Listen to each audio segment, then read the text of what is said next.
happy Mother's Day weekend to the moms of Grace Community Church. I know it's only Friday, but we as elders just wanted to be sure that since we couldn't actually be together this weekend, that we offered a special thanks to our moms for all of their faithfulness and hard work during this difficult time, and really during every time, during every stage of life. I'd like to read from Proverbs 31, which talks about the nature, the characteristics of the excellent wife, and I'd like to begin in verse 26. It says, "She opens her mouth in wisdom, and the teaching of kindness is on her tongue. She looks well to the ways of her household, and does not eat the bread of idleness. Her children rise up and bless her, her husband also, and he praises her, saying, 'Many daughters have done nobly, but you excel them all.' Charm is deceitful, and beauty is vain, but a woman who fears the Lord shall be praised. Give her the product of her hands, and let her works praise her in the gates." Well, we would just like to take a little bit of time to rise up, as it were, and call you blessed, moms, for all the faithful, hard work that you have put into caring for our families, caring for your husbands, raising your children. And I would say that's particularly true during a time like this, during the coronavirus time.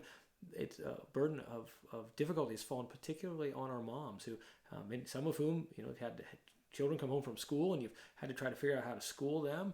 Even if you had children, if you're already homeschooling your children, you had to figure out now how do we do some of the get out the energy and without some of the available resources that you had before. And so just even dealing with those issues, perhaps even dealing with whiny husbands who have had their lives changed. I know our husbands have sought to do the best that they can, but certainly moms have had to just reorient their own lives around the new and different things that have been happening with their husbands. And you've been so faithful to do that wisely and well, and we're very grateful.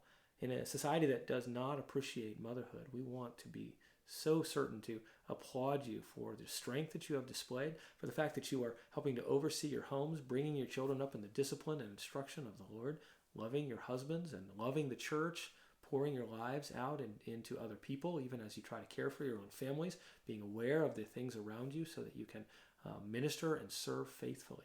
And our world really has no idea what it means to be a godly mom. And so we're so thankful that you have resisted the mold of the world that has tried to conform you to it, and instead you've been active and willing to be conformed to the image of Scripture, to the truths that are found there, and to press into the lives of your family and to the church in ways that are effective. It says in these verses, "Give her the product of her hands. Let her works praise her in the gate." Certainly, the product of your hands is evident with godly children and with active families, with husbands who are cared for and encouraged. So again, we want to say thank you. We want you to know that we are praying for you, and that the Lord will strengthen and encourage you during this time, that it will continue to give you wisdom, that it will give you joy in the work that can sometimes be so difficult, and that you will know that we appreciate you and care for you. Again, happy Mother's Day.